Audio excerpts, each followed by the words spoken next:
throwaway account because this whole situation is too personal and complicated. I never thought I'd be the type of person to share something like this publicly. I guess no one really sees themselves in these kinds of situations until they're in the middle of it. But here I am, writing it all down because I need to get this off my chest. My wife, Laura, and I have been together for almost a decade. For the longest time, I thought we had a solid relationship. Sure, we had our problems like anyone else, but nothing that made me think she'd ever betray me. I should have paid attention to the little signs when they first started showing up. I think a lot of people ignore those gut feelings, telling themselves they're overreacting. That's exactly what I did. For months, Laura's behavior slowly changed. She began working late more often, coming home tired and irritable, or sometimes just plain distant. At first, I told myself it was stress, maybe her job was demanding more of her, or she was going through something she didn't want to talk about. We've always been the type to give each other space when we need it. But that space started to feel like a canyon between us.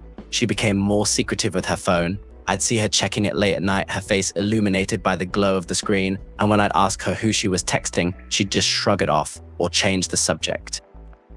I tried not to think too much about it because I wanted to trust her. I convinced myself it was all in my head, that I was just being paranoid. But one night something clicked.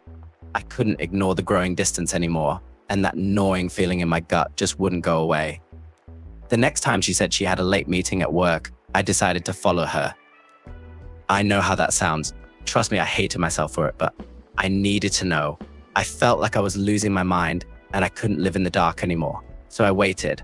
I watched as she left the house, and after giving her a bit of a head start, I followed her car.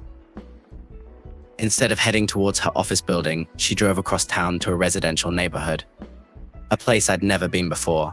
I felt the dread building as I parked a little distance away, close enough to see but far enough to not be noticed. She got out of the car and walked into a small apartment complex. My heart was racing. This wasn't work. This wasn't any kind of meeting she should be at. A few minutes later, I saw a guy open the door and let her in. I felt like the wind had been knocked out of me. I couldn't believe what I was seeing, but there it was right in front of me. She was cheating, and she wasn't even trying to hide it that well. I stayed there for hours. I watched as the lights inside flickered, my mind racing in a million directions. The anger, the confusion, the pain, it was all overwhelming. I couldn't move. I couldn't confront her. Not yet. I needed to think, process what I'd just seen. Eventually, around midnight, she walked out of the apartment looking disheveled and got back into her car like nothing had happened. When I got home, I didn't say a word. I pretended everything was fine, even though I felt like my entire world had shattered. I didn't know what my next move would be, but I knew I had to do something. The next day, I couldn't stop myself from snooping. While she was in the shower, I went through her bag. That's when I found them condoms. We hadn't used condoms in years. She was on birth control, and we trusted each other. At least I thought we did. My blood ran cold when I saw them. There was no other explanation. She was sleeping with him, and she was planning on continuing to do it. That's when my mind went to a dark place. I couldn't stop thinking about the idea of her getting pregnant with this guy's kid. I was already living in a nightmare, but the thought of her carrying his child, of me finding out months later that the baby wasn't mine, it made me sick to my core. And that's when I did something I'm not proud of. I took the condoms and made tiny holes in them. I wasn't thinking rationally. I just wanted her to face the consequences of what she was doing. If she got pregnant, then maybe she'd be forced to confront her actions. Maybe then this whole lie she was living would blow up in her face and I wouldn't be the only one suffering. Days passed and I kept playing along, pretending I didn't know what was going on. I watched her closely every time she left the house, wondering if she'd go back to him.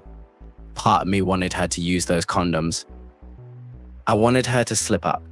The thought of her getting pregnant, having to explain it, it felt like some twisted form of justice. But the more time passed, the more I started to realize just how messed up everything had become. I wasn't just angry anymore. I was consumed by it. The anger had turned into something toxic, and I hated who I was becoming.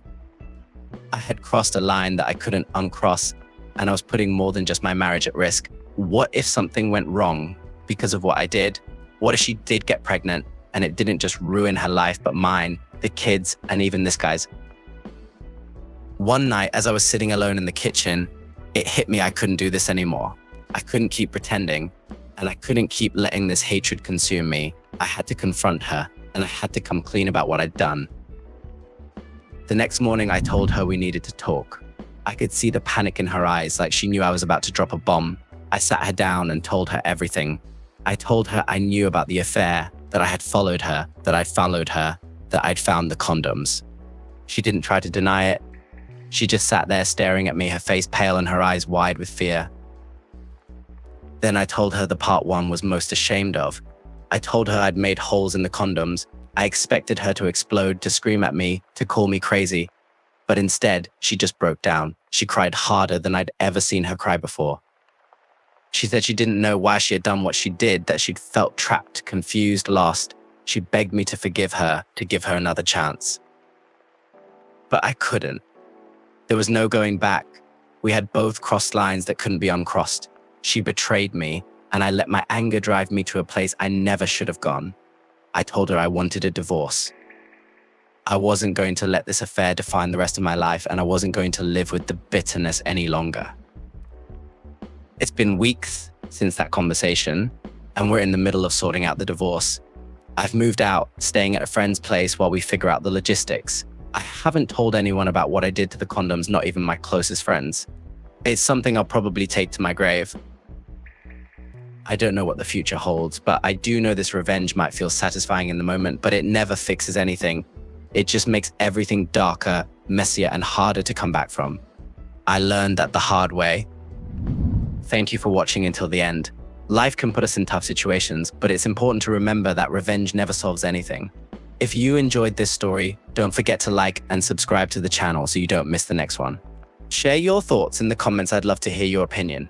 See you in the next video, and remember, trust is priceless, so always be honest with those around you.